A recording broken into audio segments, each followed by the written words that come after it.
Hi, welcome back. I'm Jason Sterling, and this is the final video in our San Myshuno apartment build out.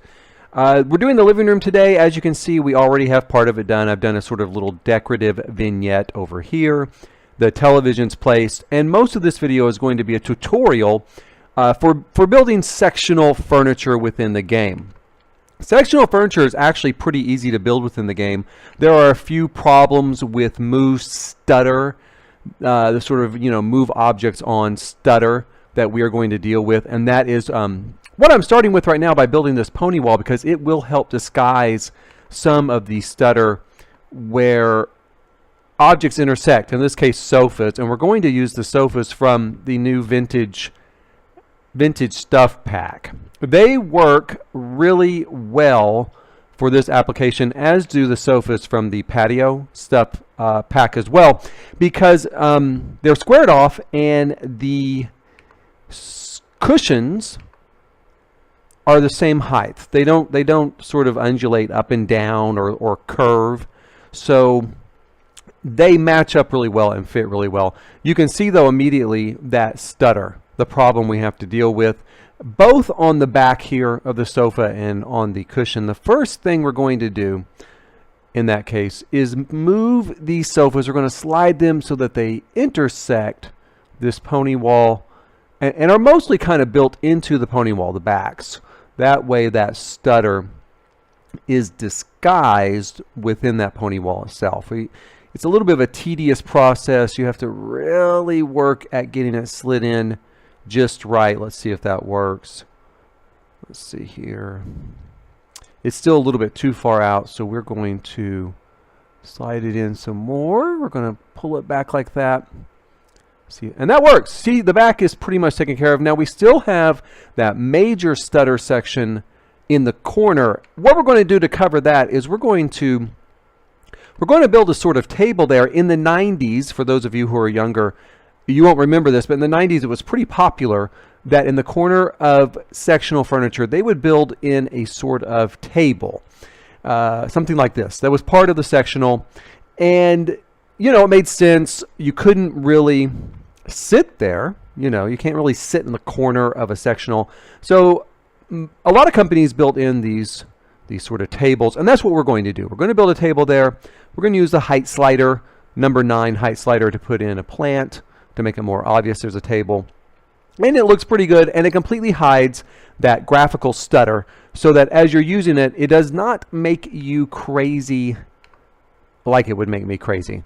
The last thing we're going to do here is pull up an Ottoman that matches this sofa. We're going to slide it into place. Now, it is not any problem when it comes to that graphical stutter. The way they've designed them, we're going to change the color. It's not quite right. The way they've designed them is, I guess, they're just slightly higher. So when you place them with the sofa, there's no stutter. And in fact, that's one of the easiest ways to do a sectional, if you just want a small one, is to do a sort of lounging type sectional with this L-shaped intersection here. And as you can see, that's it. It's really quite easy. It's a little tedious getting it to fit into the wall correctly, but other than that, it looks really good. And normally this is what I would use for a sectional build. We are not going to use this here. I'm just putting this here as a tutorial on how to build sectional furniture. But once I got it into place, it was really too large. It was too large for this apartment. The pony wall looks completely out of place. It looks way too big for the space. So the first thing we're going to do is we are going to delete that pony wall like such. And I like this look. I use it in other builds, but not here. We're going to take this out. We're going to take this extra sofa out. It looks too crowded, too big. We're going to use this smaller version with the lounge. And when you use the smaller version, you don't even need to move objects on at all to arrange the furniture. They'll snap into place quite fine, just like that. We're going to go ahead and rearrange the vignette a little bit too. We're going to pull these plants closer to the window, like so. And we're going to use the original console table that we talked about back in the master bedroom build out. We're going to use the same one here. I won't go over it too much because we have already done it there. We're just going to put it into place like such. Let's see here. we go. Again, using that height slider, which is your best friend when it comes to decorating in The Sims. We'll move our TV over here onto the table as well. We're going to put this here like that and get rid of that table. We are also going to move this little chair over here that poor Joanna's setting in. Sorry, Joanna, we're going to have to move your chair. You'll have to stand up here in just a bit. And I use MOO usually to place these. You can let it snap into place and it'll look okay. It'll intersect the curtain a little bit, but it's not too noticeable.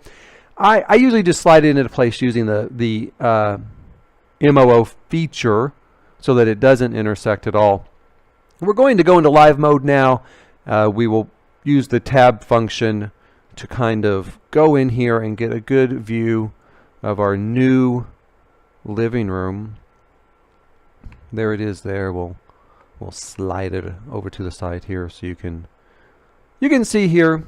You know, we've got a pretty good look. Everything's pretty much done. Here comes our mass transit train sliding through the window there. That's right on cue. Isn't that great? I love that because I do really love the exterior graphics on this. The FX team did a really great job with City Living, and the graphical effects around the city give it a real sense of realism, far more than, say, Oasis or Willow Creek, where I wasn't really thrilled with the graphical backgrounds there with the sort of trolley cars and the steam paddle ship and stuff like that. To me, it always looked a little, a little fakey, a little kind of Facebookish, not Facebookish, Farmville-ish, just not that great. In this expansion, they've done a really good job. I love looking out the window, seeing the mass transit train come by, and you can see on the street through the window, the cars come up and stop the stop sign, stuff like that. So they've done a great job. I love that pulled up just now so we can kind of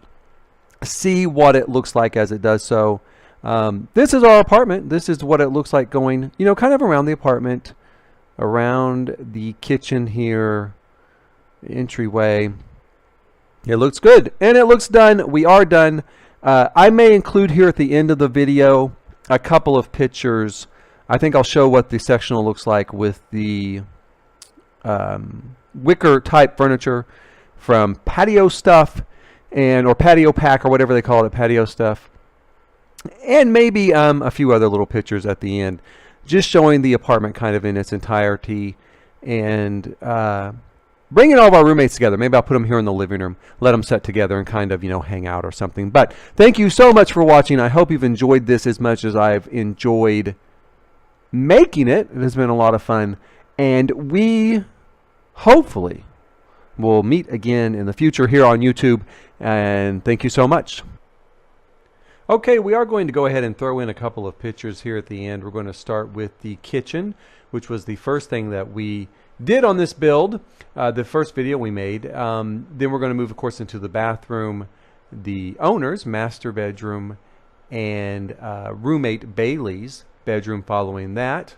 Then we have a final picture of the sort of dining office area, roommate Joanna's bedroom, of course, with all of her clutter. In the next picture, we've got a picture of all of our roommates together in the newly created living room, the finished living room. A couple more shots of the living room follow, looking from the front windows and then looking from the front door. And lastly, we have this picture of the alternate sectional arrangement using the furniture from the Patio Stuff. You can see it's essentially the same thing. It looks a little bigger. It is a little bigger, in fact, in like visually bigger. The corner, we have disguised the MOO stutter with an end table again. In this case, it's an actual end table. It is the Awesome Cube from Spa Day, and it does a really great job of hiding that stutter. So that's it. I certainly hope that you have enjoyed this video. I'll reiterate that here at the very end, and look forward to bringing you some additional stuff in the future. In the meantime, this is Sterling signing off.